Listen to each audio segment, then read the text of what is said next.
comme ça en France qui n'ont jamais vraiment eu bonne image. Tout le temps, toute leur vie. C'est dommage. C'est souvent par problème des fois de fiabilité ou des problèmes de design de modèle. Et il y a plusieurs marques dans ce cas-là. Il y a par exemple SsangYong, la marque sud-coréenne. SsangYong, depuis quelques années, essaie de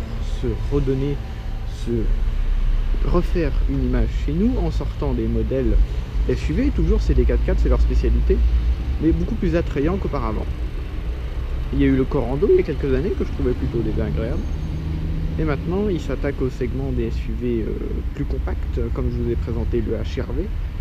C'est le segment des Captur, des 2008, des Juke ou des Opel Mokka. Et pour ça, ils sortent le Tivoli, que je voulais découvrir tout de suite.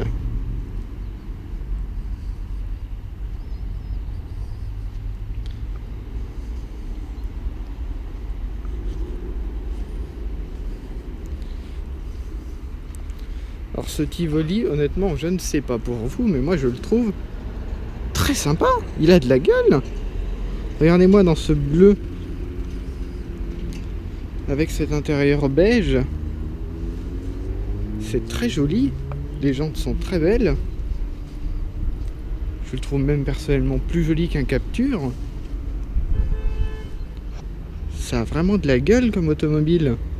Bravo SsangYong, franchement. Alors, faut savoir que ça sera disponible en diesel et en essence, à un prix d'environ 20 000 €.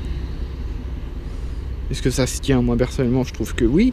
Il faut savoir que SsangYong porte beaucoup d'espoir dans ce nouveau modèle, parce qu'ils espèrent en écouler pas moins de 1000 ventes, pas moins de 1000 SsangYong Tivoli, en année pleine.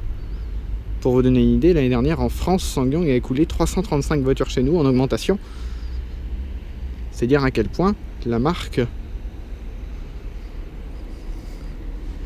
le soutient et espère en lui grandir chez nous. Personnellement, franchement, moi je l'aime beaucoup. Je le trouve très joli. Ce bleu là est très très beau.